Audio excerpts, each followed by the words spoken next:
Bonjour à toutes et à tous et bienvenue dans ce nouvel épisode du Spotcast. Aujourd'hui, j'ai la chance de recevoir Loïc Bouquet, directeur du développement chez Damar. Bienvenue. Merci.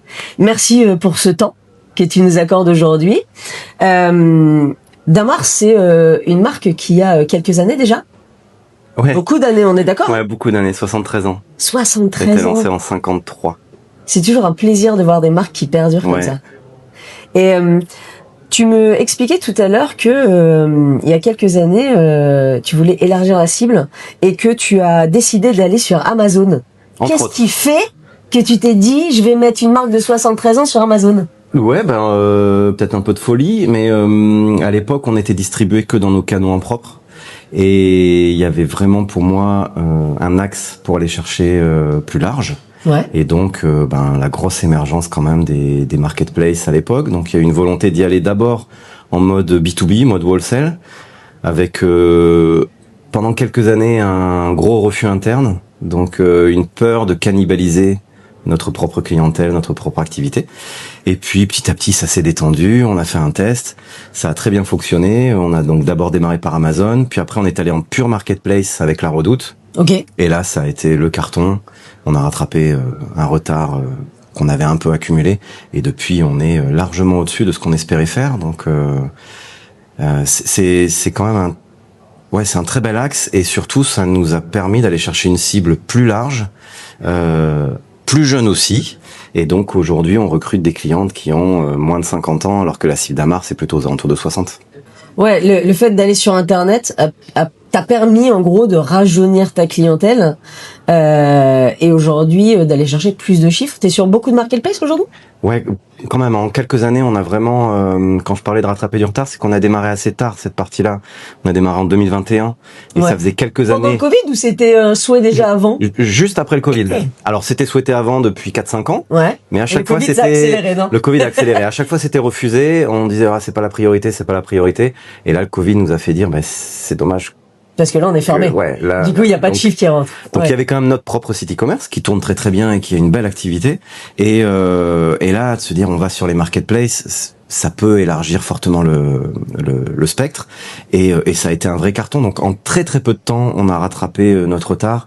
On a ouvert la première marketplace en juin 2021, c'était La Redoute. Ouais. On était déjà sur Amazon, mais en B2B, en wholesale. Ok. Et ensuite, on a enchaîné. Là, aujourd'hui, on doit être sur 14 marketplaces dans 9 pays. Ça doit faire un équivalent d'une trentaine de marketplaces réunis. Alors, je sais pas si c'est un secret ou pas, on sait pas qui est avant, mais du coup, ton chiffre d'affaires e-commerce marketplace représente beaucoup du pourcentage du chiffre de la boîte ? Ouais, quand même, e-commerce marketplace, on doit être quasiment à 30%. Ah oui, donc un beau bébé du coup. Ouais, c'est devenu un beau bébé et la marketplace fait 25 à 30% du e-commerce. Donc ça commence à être pas mal du tout.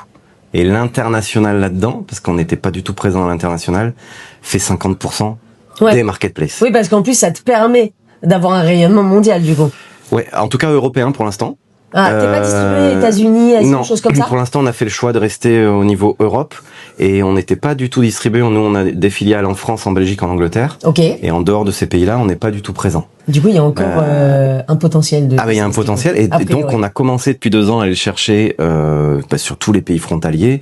L'Espagne, l'Italie, les Pays-Bas, l'Allemagne, l'Autriche maintenant, la Suisse et très prochainement la Pologne et la République tchèque.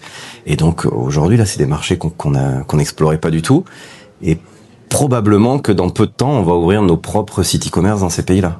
La marketplace, pour nous, c'est un peu le tremplin, le test. Ouais, exactement, c'est du test. Donc, on est beaucoup dans du test and learn, on teste, ça marche pas, on fait autre chose, ça marche, ça fonctionne, paf, on redémarre notre truc et puis on y va, quoi.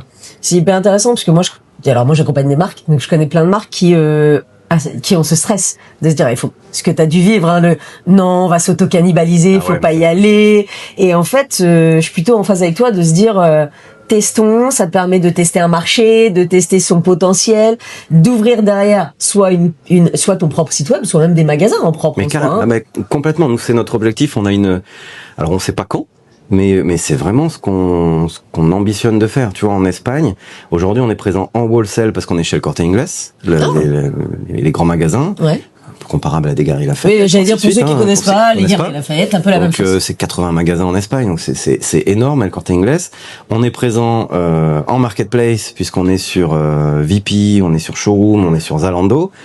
Et on va ouvrir notre propre site e-commerce en Espagne. Okay. Et on n'exclut pas derrière ouvrir 2-3, je peux pas appeler ça des flagships, mais des magasins un peu vitrines. Voilà, des petits flagships, tu vois. Et on a des magasins en France, donc on a des équipes qui sont déjà présentes à Perpignan, Biarritz, ou ainsi de suite. Oui, vous savez faire en soi. Aller de l'autre côté de la frontière, c'est pas très très loin. Et après, trouver des franchisés qui peuvent élargir.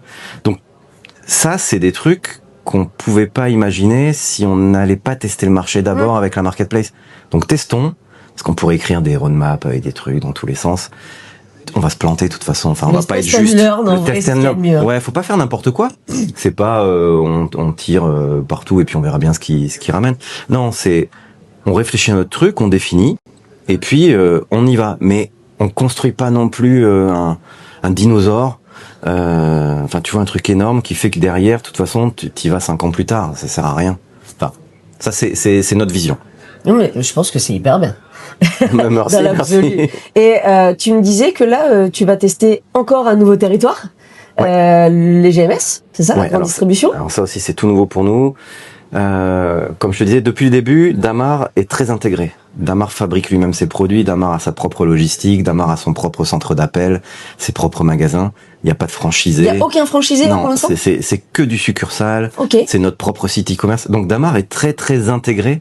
Jusqu'à il y a quelques années, on avait notre propre imprimerie pour imprimer nos catalogues et envoyer nos catalogues. Donc tu vois que ça va assez loin. Ouais. Et donc, comme pour le côté B2B et marketplace, quand j'ai commencé à dire, il y a un marché qui est très gros pour tout ce qui est sous-vêtements thermiques, la première couche, c'est la grande distribution. Et alors là, lever de bouclier, mais on va pas les vendre nos produits en grande distribution. Et du coup, le sujet image et donc, tout ça. Le sujet qui revient, image, on a failli faire des tests avec un très gros distributeur du Nord, et ça a été refusé par ce qu'on appelle chez nous le comité de marque, qui a dit non, ça c'est pas pour Damar. Puis on a un nouveau DG ça fait quelques années maintenant, mais qui est beaucoup plus dans l'entrepreneuriat, qui est dans cet état d'esprit de test and learn, et qui me dit Loïc, si, en fait, on y va. Donc on a designé un produit spécifique. Ah oui, par contre, Hugo, tu fais des produits spécifiques, calibrés pour la GMS. Calibrés, qui nous reviennent un tout petit peu moins cher parce que tout est optimisé. Le moment où on le fait, c'est un moment de creux dans l'usine. Le packaging est optimisé. Tout est vraiment optimisé pour gagner chaque centime, pour pouvoir le vendre à un prix qui va être le plus adapté à la grande distribution, selon nous. Et donc, j'ai commencé à chercher des contacts, ce qui est pas évident. Et puis, on a fait une conférence de presse au mois d'octobre où on a annoncé qu'on voulait démarrer. Et là, derrière, j'ai carrément reçu. C'est eux qui t'ont contacté. Ouais, c'est formidable. Ça, c'est magique. Ouf, hein. Ouais. C'est magique quand t'es une marque et que tu te fais approcher directement. Alors qu'avant, j'avais pas de réponse immédiate, en tout cas, à mes sollicitations. Et donc là, ça y est, c'est validé à la rentrée. Donc dès le mois d'octobre, on va démarrer avec 4 gros distributeurs. Tu commences direct fort. C'est la puissance de Damar qu'a l'image qu'elle a, c'est-à-dire à la fois image peut-être un peu vieillotte, mais aussi très patrimonial, paysage français, qualité, réassurance et puis une super notoriété. Et technique. Et très technique. Pour moi, dans mon cerveau, Damar, c'est technique, c'est chaud, c'est durable, tu vois. Et ça évolue dans l'image, je me dis, ok, tu veux un sous-vêtement où tu vas avoir chaud, on dit toujours, achète un Damar. Mais c'est exactement ça. C'est resté, je crois. Hein. Et avant je suis un petit peu plus vieille que 30 ans, mais je suis encore en dessous de ma cible. C'est encore en dessous de ma cible. Par contre, pour porter du Damar sous-vêtement thermique, mais c'est transgénérationnel. Et donc aujourd'hui, avec les marketplaces, le wholesale et maintenant la présence en GSA, GSS, on va vraiment élargir la cible. En tout cas, c'est notre espoir, on verra bien. Et si ça fonctionne pas, on fera autre chose. Au pire, t'auras testé. On aura testé. Je pense pas que ça détruise l'image.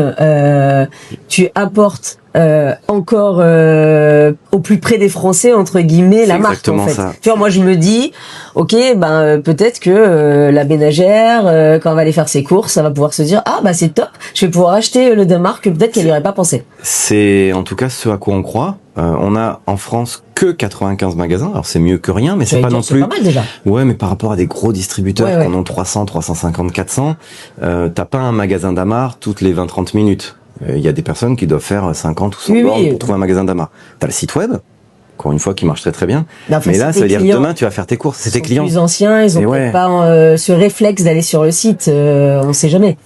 Écoute, on verra. C'est un gros pari. Donc là, le pari des marketplaces, il a été réussi, mais en 2 ans, on avait fait le double des objectifs qu'on s'était fixés en 5 ans. Donc tu vois, c'est quand même assez canon. Ouais. Et puis là, on verra. Là, on a déjà réussi le fait d'avoir une présence dès le mois d'octobre chez 4 gros distributeurs. Maintenant, est-ce que ça va fonctionner?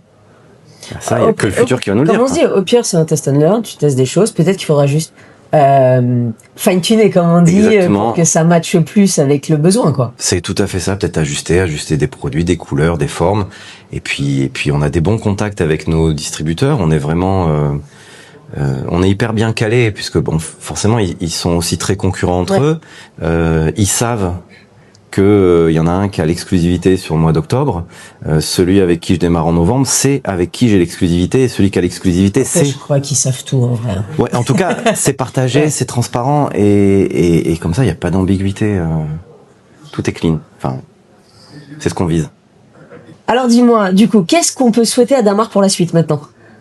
Déjà, que ce test qu'on fait, qui est un test en grandeur nature quand même, fonctionne très bien, et qui se développe. Donc l'année prochaine, quand on se reverra, je te dirai, on est présent chez 7-8 gros distributeurs et on couvre tout le marché.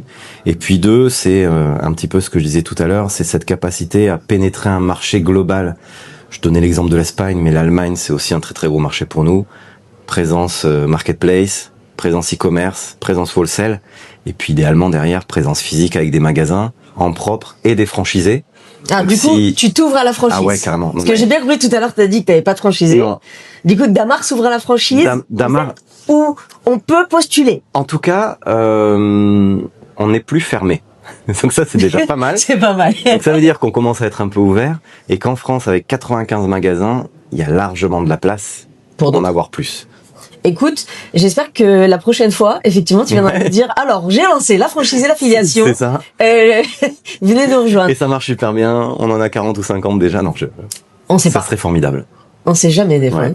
Merci beaucoup Loïc pour le temps que tu nous as accordé ce matin. C'était hyper intéressant. Je te souhaite plein de réussite avec les GMS. Continue la marketplace.